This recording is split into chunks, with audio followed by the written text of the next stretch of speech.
Okay, live. Let's go on. Let's pick it up. Yes. Facebook, live. Instagram, live. YouTube, live. And we are live. Session number what? 12? 13 or 14, I thought. Yeah. Yeah, right? Yeah, something like that. Anyway, heaps, many sessions. All right, let's get started. So, hello everyone. Welcome to today's session. And in today's session, we will be talking about how can you identify or maybe change some habits that could be harming your back. Okay, so my name is Pedro. I am your physical health coach. And right next to me, I'm Daryl, and I'm going to be your emotional health coach. brilliant. Okay, so let's start with this. Have you ever caught yourself saying, I didn't do anything, but my back is still killing me? Well, if that issue isn't what you're doing, but what you're doing, sorry, I'm going to start again. Have you ever caught yourself saying, I didn't do anything, but my back is killing me? Well, what if the issue isn't what you're doing, but what you are doing every day without realizing it? Because so many times just go through without lives without really thinking about our actions and what we're doing. So tonight we are diving into the small sneaky habits that might be quietly wrecking your back and how to change them simply and safely. Look, you're not alone in this. We've seen it time and time again. Smart, strong people stuck in pain because of a few unintentional daily patterns. But once you understand what your body's trying to tell you, you can start moving differently and finally feel relief. Cool. Now, most people think that back pain is caused by one big event, like a bad lift or a fall or a workout gone wrong. But for the vast majority of us, the real culprit is repetition. Is what we do over and over again, like sitting or slouching or lifting with a poor form or stress. These become habits, and over time, they create tension, compression, and misaligning in your spine, hips, and core. Add that to a very busy life, stress, anxiety, and not enough movement, and voila, you've got the perfect storm. Back pain. You wake up stiff, or your back flares up doing simple tasks. That sounds familiar, doesn't it?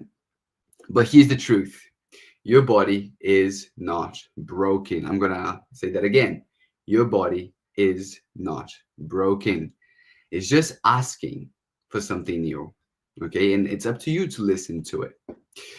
So, the beauty of Vita method is that we teach you how to listen to your body, strengthen it, and more than anything, we teach you how to trust your body again. You don't need a complete overhaul.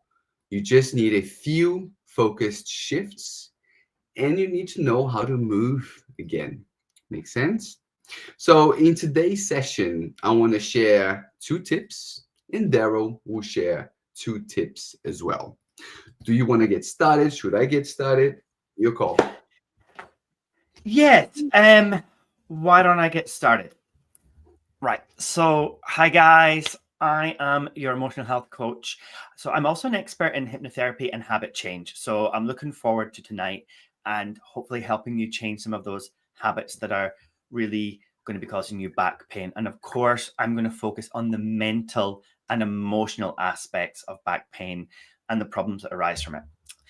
That's generally what you're going to find for me. So I'll keep going back to Pedro for the physical stuff. And I think what you're going to be looking for changing is going to be a lot of physical stuff when it comes to these habits, right?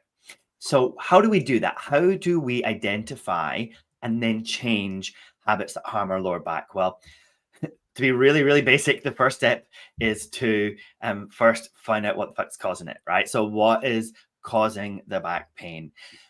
In order to do this, you want to educate yourself. Education is just the vital piece of this puzzle. You got to learn, what are the physical things that I'm doing that could be making it worse? How are you going to do that? Well, Pedro's going to tell you, but you can also watch back these live videos on YouTube, on Facebook. The Vita Method, of course, has lots in there. Pedro's going to speak to that, but you can also educate yourself in other ways. You can speak to your GP, your chiropractor, whoever it is you see. Talk to them about your life if they know you and what it is that you could be doing that are making things worse. You know, we all know the most common things, but there might be something very specific that you're doing. You can also read books. You know, we've got a free ebook for you to download if you would like that. That's chock full of tips. Or you could look up some of these other books. For example, Healing Back Pain, The Mind-Body Connection by Dr. John Sarno, which talks a lot about having habits of suppressing emotions and ignoring stress and over-relying on medical fixes. Or The Back Mechanic by Stuart McGill, which talks about poor movement patterns and bending. There's 8 Steps to Pain-Free Back by Esther. I don't know how to say her name. I think it's Gokul.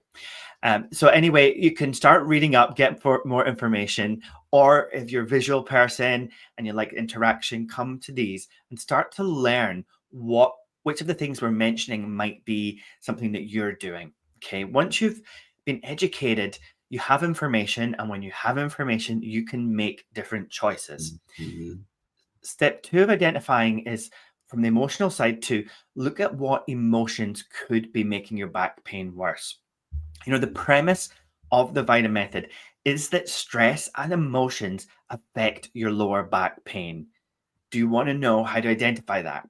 Well, you got to learn to stop and notice when your back pain is sore. So you're walking along or you're picking something up and, oh, I get sore. Now, usually and quite logically we go, oh, I was picking something up and that's why it's sore. But I want you anyway to just stop. Even if it seems logical, there's a physical reason, stop and ask yourself, what was I just thinking about? What was I just doing? What was I talking about immediately before the flare-up? And I bet you will start to see themes. You'll start to notice that even if you were doing something, you'd been thinking about something that stressed you, or there's an emotional situation. It might not seem related, but I think it's likely that there's a subconscious emotion triggered before each flare-up. In order to establish whether this is true for you or not, you've got to stop every time there's a flare-up and figure out what you're feeling. What emotion are you feeling? What have you been thinking about? Okay. Now, if you're disconnected from your emotions, which a lot of people are, especially if you're in pain, that's going to take work. Okay, that's going to take work. So you're going to be stopping and what was I thinking about? And logically, is that a stressful thing? Is that an emotional thing? And maybe I don't feel the emotions because I'm pushing them down. But logically, I was thinking about this sad thing or this thing that makes me angry. And just figuring, maybe there's a connection. You're looking for patterns. You can try journaling. Okay, so if you're going to try and figure out what emotional connection to back pain there might be, then I advise you to sit down and journal about quite a while before the pain flare-up happens. So let's say you have a pain flare-up in the afternoon. I want you to start at lunch and just talk about what you were doing. I was at work and I was feeling good. And then I got in the car and I was looking forward to going home. And then I got a call from my friend who was worried about XYZ. And I got a bit stressed. Oh, that's interesting. I thought it was just sitting down in my car. But I've realized every time I speak about this issue or my friend calls, it gets worse. So start journaling. But if you try working backwards, well, my back was sore. And just before I was doing this and just before it, I was doing that.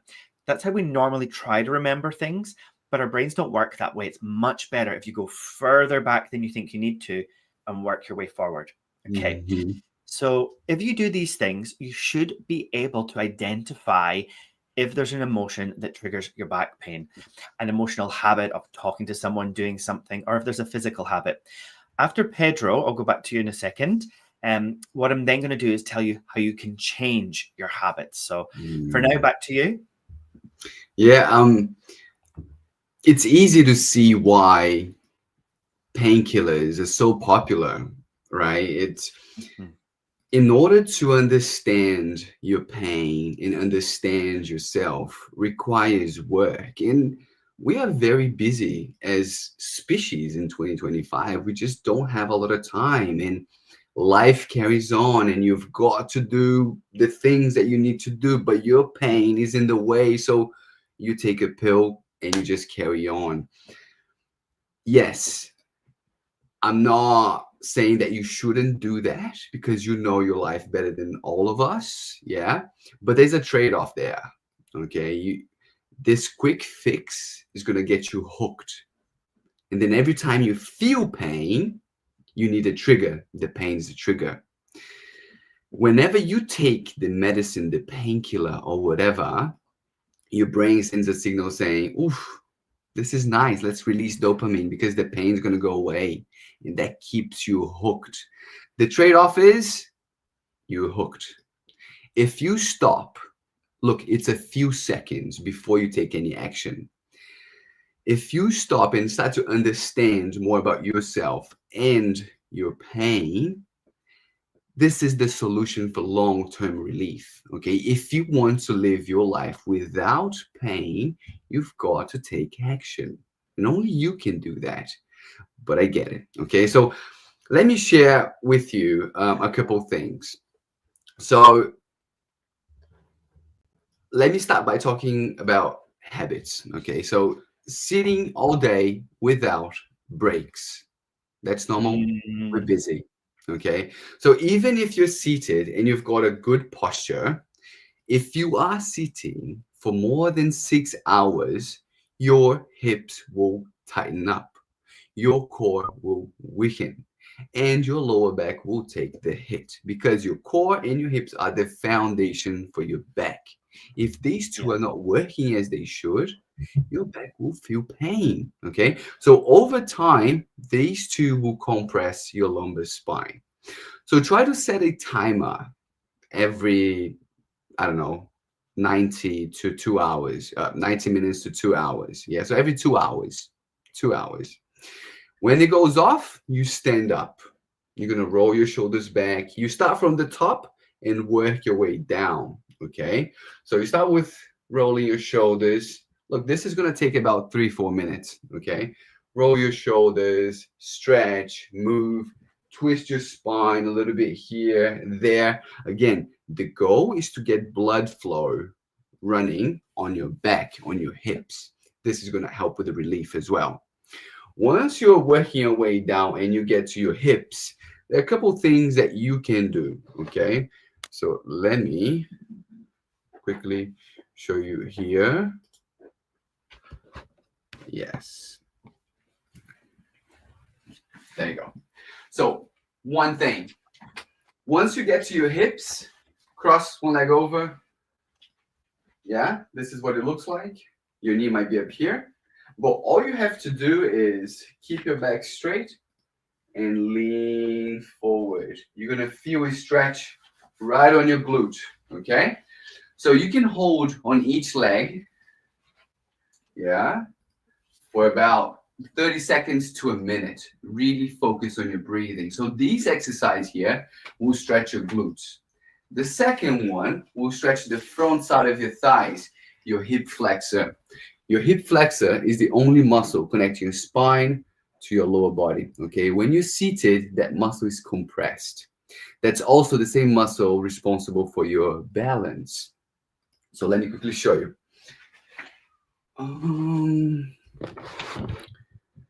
Yeah, this will go here.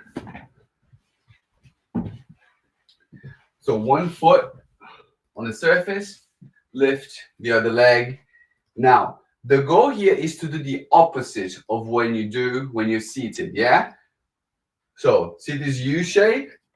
That's what you should try to do, okay? So you should feel a big stretch right here. If you don't, squeeze your glute, feel your pelvis tucking in, and then you move your hips forward. You're gonna feel a big stretch here, okay? So this is the opposite of this. So that exercise is called the couch stretch, okay? So if you're seated, set a timer every 2 hours, work your way down from your neck, shoulders, spine, hips. When you get to your hips, work on your glute, work on your hip flexor, maybe a minute or two on each, on both sides. Once you've done that, get up and go for a walk. Go grab a glass of water. Give yourself 5 to 6 to 10 minutes break every 2 hours. Your body will thank you for that. Yeah. So this is one thing that you can. There are many things that you can do. Yeah, to break those habits.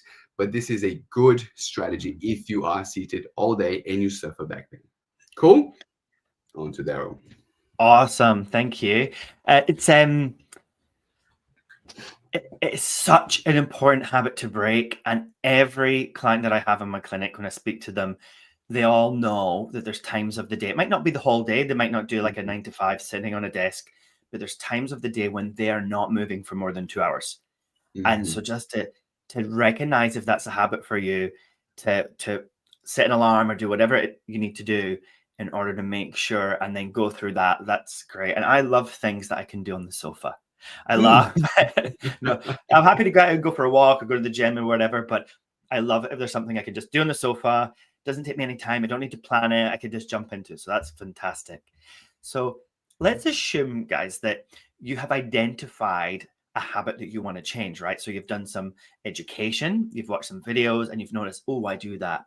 Or maybe you've done some reflection and you've noticed, I've got a habit of feeling this way when I do that thing. Then once you've found the habit that you want to change that's harming your lower back or making you feel sore, what are we going to do? Well, good news, change doesn't take 21 days. You've probably heard 21 days to make or break a habit. It's not true. That's a myth. Change can happen instantly. If you don't believe me, imagine you walk to work every day and you walk one way to work and somebody punches you in the face. And so the next day, I think, I'm going to avoid that. And you go the other way and someone hands you $500. And you go, oh, that's a much better way to go to work. So the next day you go, I think I'll go the slightly longer way, and somebody gives you $500 again. And it happens every day. I mean, you might stop going to work, but the idea is that you will immediately change. You don't need 3 weeks to change the habit of walking from the old way to work where you might get punched to the new way. All you need is incentive, right? You just need it to feel good. So if you want to change a habit and you've identified a habit, let's look at how we can do that for you. So the first thing is decide what you would like to do instead. For example, I'd like to walk the longer way to work. Maybe you just need more movement in your day. Maybe that's the habit. I've got the habit of just not exercising, of staying still too long. Great. What would you like to do instead? Don't say, I want to stop sitting down all day. You frame the change that you want in the positive. So we're not moving away from sitting still too long. We're moving towards getting up and moving. We're getting up towards sitting upright. Moving towards things is much easier and you'll be more motivated to do it. We're not moving away from getting punched. We're moving towards getting $500. Okay. Now, safety is also an issue. I'm moving towards feeling safe in my body. Then you want to make sure you create a new habit that's in line with your values, that you believe you can achieve, that you believe you deserve to be able to do, and is in line with who you'd like to be. Someone you can actually see yourself as. For example, let's say you want to move more and you go, oh, well, I'm going to do an hour of exercise at the gym every single day. But you don't really like gyms and that you don't really see yourself as a gym bunny, then that habit's never going to work. But if you say to yourself, I'm going to be someone who 3 times a day gets up and does some stretches for 5 minutes. I'm going to be someone who does a 10-minute walk before I start my day. If you can visualize yourself doing that and you think, yeah, that could be me. That could be a me thing. When I wanted to start exercising, I hated all forms. And so I wouldn't even call it exercise. I said to Pedro, don't you dare call it exercise. So you got to call it movement. Call it movement. I don't exercise. I simply move. I move. I just move. And enjoy moving in a way that feels good to you. It might be moving through a sport or through a game, through dancing. But however, find something that's in line with what you feel like, something that feels achievable, and then make a plan to do it. So let's go back to the slouching. Maybe you're slouching while typing or sitting still at work, but you've got a lot of energy. You just have too much work to do. Maybe you need to get the habit of switching to a stand-up desk whenever you've got a Mm. long day. Maybe you need to get into the habit of setting some alarms in the morning for every 2 hours. But the habit isn't the stretching. The habit is setting those alarms to remind you to stretch every 2 hours. Maybe to make it more you need to make that fun. So maybe you have to think of what's your favorite song, or what's a song that you really find relaxing or enjoyable or inspires you, and make a little playlist of these favorite songs or your one favorite song and put that on every time it's time to do that activity. Uh-huh. Find something that works for you. Because if you're going to make a new habit, what is a habit? Well, a habit is a behavior that you do automatically. A habit is something that you do and you don't think about it because you've done it before and it feels good. So it must feel good to do it, or at least be rewarding. Otherwise, you're not going to want to do it and you're fighting against yourself. So if we want to create this change, we have to create it in the brain. And Mm. we do that through, you already know the answer, repetition. You Mm. do something every day. This is why 21-day thing is also good. Even if you hate doing it, if you do something for 21 days, that repetition will create a habit. And after 21 days, you'll do it automatically. Could be after 1 week, it could be 6 months, depending on what it is you're trying to do. But if you want to enhance a habit, do it even more often. What else enhances it? Rhythm, doing something at the same time every day, and Mm. intensity, how intense you do something. Right. So to gain a new habit, do the new behavior that you've chosen in the positive and repeat it until you do it unconsciously, however long it takes. Doesn't matter if it's 3 days, doesn't matter if it's 3 weeks or even longer. Now, your brain does not know the difference between when you're imagining something or you're doing it in real life. It actually Mm. fires the same neurons, the same brain nerve cells, right? So even just repeating a habit in your mind actually primes your brain to do the habit. This is one of the reasons that hypnosis is so powerful. We have our clients repeating, imagining doing something, and they actually create the habit before they've even done it once. That's Mm. something that you can do. Mm. Another thing you can do is, as we mentioned, do it at the same time. So imagine visualizing something at the same time every day. For example, um, how many of you have set your alarm for the same time every morning and you find yourself waking up just before the alarm? You're in the habit of waking up at a time. Your brain Mm. knows that, and it just tells you, wake up before your alarm. Okay. Now, to make habits easier, we want to also do it with intensity. So, intensity can be doing things many times in a row. Like, let's do my, instead of doing it every 2 hours, you could do it every hour for the first day, or every 40 minutes for the first day if you wanted to. But that's quite a lot. I'm not suggesting that's the best idea.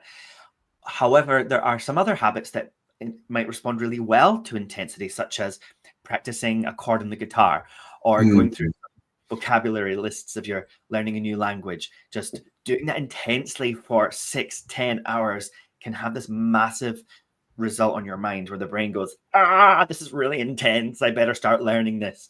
Okay. But there's another way that we can bring intensity to creating new habits. And that means that is utilizing emotion. So if you bring joy or happiness or excitement into the new habit you're creating, such as getting $500 when I walk this way to work, yay, you're going to do it straight away. Okay.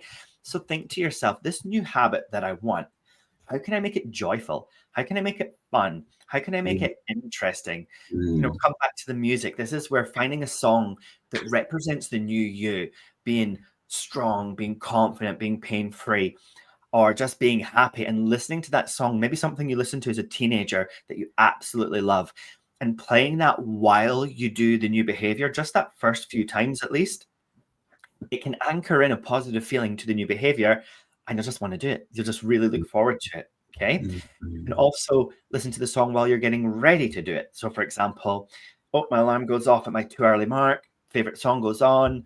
Oh, yeah, when this favorite song finishes, then I do my stretches. What's happened is you're associating fun and joy and excitement with the new habit. The brain's going to learn it more.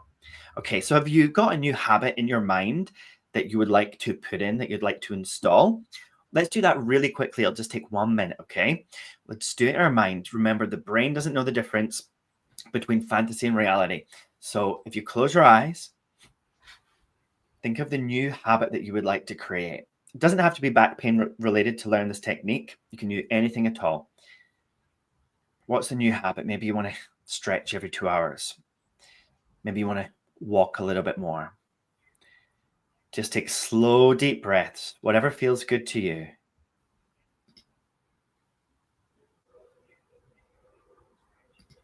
Now, I just want you to visualize doing this new habit. What is it like when you do that? Can you make a picture in your mind or a video? Just imagine what it's like to be doing the stretching or the walking or whatever it is you want to do. What are you seeing when you do this? Is it day or is it night? And maybe you're not a visual person, that's okay. Just imagine it. What would it be like to doing it? What do you hear when you're doing this new habit? What do you smell? What do you feel in your body? How does it feel to be doing this new habit?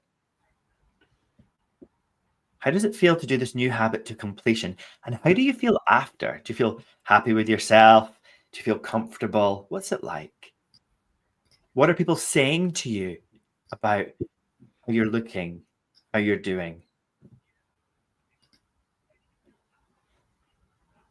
Now open your eyes, take a deep breath, close your eyes. And just let's repeat that one more time. Slow, deep breaths. Just want you to rehearse in your mind, however you rehearse, it doesn't matter if there's lots of detail or if there's not very much detail. Just see an image of you doing this new habit, doing it to completion. What do you hear? What do you smell? What do you feel in your body? What's it like for you? And you've done the habit and you feel good. What's that like? What are people saying to you? Then open your eyes. And that's all you have to do. I want you to do that 10 times though, okay? The more you repeat something in your mind, the more you're priming your brain to do it automatically. Do this for any habit that you like. Let me know how you get on. And if you've got any questions about it, in the Back Pain Relief Hub, you can share how you're getting on or ask for some more tips. Back to you, Pedro. That's awesome. This is actually a very used technique among athletes. So top athletes, say, I don't know, there's a game or there's something that they need to do, they rehearse the course or whatever they're doing beforehand, and it actually improves like the time. Like runners, if they believe, if they think, if they see a certain time by the end of the race, they often enough achieve that time. So it's very, very powerful. Well, mine is a little, my second tip is a little more physical. Again, I want you to think of this in this way. If you want to tidy up a room and you don't really know the room, it's going to be very hard if the lights are off. You're not going to be able to tidy up that room because you can't see anything. Your back pain is the same. You're trying to treat your back pain with your eyes closed, with your lights off. So the goal here, the takeaway from this session is be aware, turn on the lights, be curious, understand what you're doing, which is a segue to my next point. So watch yourself next time you pick something off the floor, or even when you try to load the dishwasher. Most people will round their lower back to bend. And guess what? It is a recipe for strain, especially if you already have pain on your lower back. Don't get me wrong, our spines are made to move forward, back, side to side. That's how it's made. We're supposed to move these ways. But when you do have an injury or the lower back is inflamed, whenever you do this motion, the problem is not the motion, is the inflamed area, which is your lower back. It will affect your lower back. So if you are experiencing lower back pain, think of the way you do things. Are you rounding your back? Are you turning, twisting? So let me teach you a simple technique to pick something from the ground, okay? So say I want to pick up this camera, okay? What do people do? They go like this, here. They round the backs and they pick up knees and then upper body. We don't need to do it, yeah? Think about initiating the movement with your hips, okay? So pushing your hips back, keeping your back straight, okay? Like you would sit on a chair. Yeah. Back straight, come up. So if you want to pick something off the ground, here, back straight, hinging at the hips, okay? So you are loading the legs. Your legs have a lot more muscle than your back. Use your legs to pick stuff off the ground, okay? Don't round your back. Hinge, pick it up, and then go, okay? Or you can, if you don't have enough ankle mobility, you have to raise your heels. But you can do that keeping your back straight, okay? Second tip, brace your core. A lot of people pick stuff off the ground. The back might be straight, but the core is soft. Your core is the base of everything, okay? If you want to pick something heavy, make sure nothing is moving. Everything is tight. So take a deep exhale. Feel the air going out of your lungs, yeah? Feel your core getting tight. Keep it tight. Inhale. Now, this is a good bracing technique, okay? So you can even place your hands on the side of your core. Exhale completely until you feel your core getting hard. Once you feel your core getting hard, maintain it hard, and then you inhale, okay? So,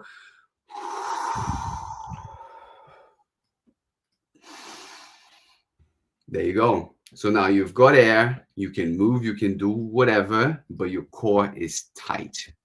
So core tight, back straight, hinging at the hip. Use your legs to lift, not your back. If you are using your back, again, record yourself if you're not really aware. Think about it, of what you will do before you do it. Curiosity, yeah?